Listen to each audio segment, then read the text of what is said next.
Boys, we are getting hammered yet again. Not the good kind of hammered either, if you know what I mean. If you know what I'm saying, boys. Let's get it. Down 3.5% is the Dow. Obviously, the other indices following suit. Yikes, you just hate to see it. So, definitely you got to know what's going on. I will say, just to preface this, I will be showing my just a little screenshot of my M1 finance portfolio. If you want to see more of that and let me go in depth about it, please leave a comment. Let me know, and I will show you that portfolio so you can take an eye, see how it differs from my Robinhood one on my main account. If you want me to go back and look at my Robinhood one, for sure. But we'll be referencing it today, just so you know. If you want to see more of that M1 finance account, I can certainly show you. Just let me know. So you see, things are turning around fast again, following a massive rally in the previous session. California has declared a state of emergency following the death of an elderly woman near Sacramento, while the U.S. coronavirus cases climbed to 160 across 17 states. Fatalities reached 11. Broader movements in the bond market saw a benchmark of 10-year Treasury slip back under 1%. Hate that. Retail earnings are also on the radar. Investors are looking at the results from Costco, BJ Wholesale Club, and that's right, Kroger. Costco is going to report earnings here pretty shortly, so expect a video on that shortly as well. What do we have going on? We also have some words from Ray Dalio. Ray Dalio, very, very influential investor. This guy is a very smart guy. So he says that he has got some words on this coronavirus. I have some words too before I talk about Ray here. So I think it's a little outrageous, the fact that we are declaring a state of emergency for a disease that we know really will only, I hate to say it this way, elderly people will be those who actually lose lives because of this. That's frankly what this disease has done, and we know this. So I understand the point of it, but a total of 11 deaths in the country when, again, I hate to bring up the comparison, but we lose a lot more lives to the flu. That is a lot more of I mean a lot more lives are lost to the flu.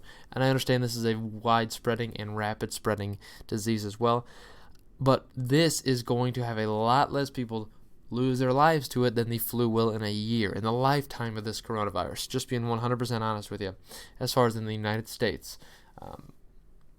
In China, those numbers we're still waiting on seeing actually any of those numbers. Again, I think the Chinese government's lying in many aspects of this, but to each their own on that. Don't want to get too speculative because YouTube's, they'll shut me down. There's no doubt about it. But Ray Dalio here says, as I see it, there are 3 different things going on that are related yet are very different and shouldn't be confused. 1, the virus. 2, economic impact of reactions of the virus. And 3, the market action.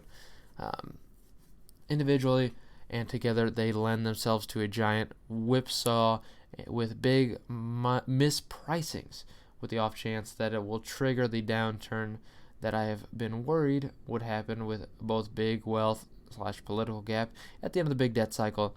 Social distancing will trigger further short-term economic decline, but won't have any sustained impact. So, definitely fun stuff you see. Here he also says that it seems to me this is one of those once in 100 years catastrophic events that annihilates those who provide insurance against it and those who don't take insurance to protect themselves against it, because they treat it as the exposed bet that they can take because it virtually never happens. These folks come in all sorts of forms, such as insurance companies who insured against the consequences that we are about to experience, those who sold deep out of the money options, planning to earn the premiums and cover their exposures through dynamic hedging, he writes. Very unusual and fundamentally unwarranted market action, which I agree with. I think there's a lot of weird stuff. Going on in this market. I think it has no clue what it wants. This market is a officially drunk market, I think is where the term I would like to say. Let's just look at this year to date. What has been happening in this past freaking 2 weeks? Absolute madness is what's been happening. But that's from Ray Dalio. So my perspective on it, what do we do in a market like this, right? A lot of people are questioning, is this a market to buy in? Well, I got to be honest with you. I am being consistent. I'm not selling anything. I know this is an issue that could impact us for quite a while. If you look historically, these type of outbreaks like this, you haven't seen positive outbreak in the market for a good 6 months. Following it is when you finally recover from that. But again, with that said, where do you get your gains? You get it from purchasing during that recovery period. So you're buying while it's low, and you're holding it on and letting it rise. So here's just a slight look at my M1 Finance portfolio. Not showing too much here, but obviously there's a decent bit of stocks in this portfolio value, around $8,000. You see total gain of $652 or 20.3%, and this is all-time activity since July of 2018.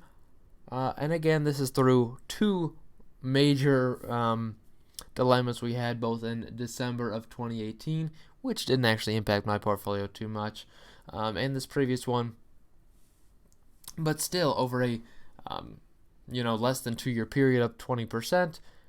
Do you see me complaining? I'm not complaining, but again, this does include dividends. So if we look over here in this gain, you see that $200 of that is earned dividends actually. So this portfolio is really focused on dividends. That's my main focus, and that's really what I want to invest in, companies that, ideally only companies that invest back in their shareholders with dividends. That's my goal for this portfolio. I'll definitely go into this if you want me to talk about it more, but again, 450 in market gain, 200 in earned dividends in this thing, and I just look to get that number to keep going up. So what have I been doing in the meantime for this? Well, if you look as far as activity is concerned, we've had quite a bit of deposits going on here. So March 2nd, we deposited my normal $75 per week, as well as just an additional $100 deposit. February 28th, $100 deposit, and another $250 deposit on February 27th. And meanwhile, we're earning all these lovely dividends. We love to see it.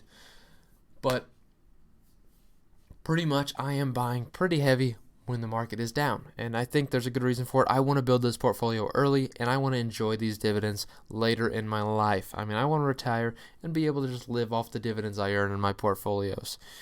So really, I'm pretty heavily focused on dividends right now in this portfolio. So I've been buying a lot of stocks that I find to be good deals right now. What all those stocks are, well, maybe you can find out at some point. But I am under the opinion, during these times in the market, you should hold on and buy.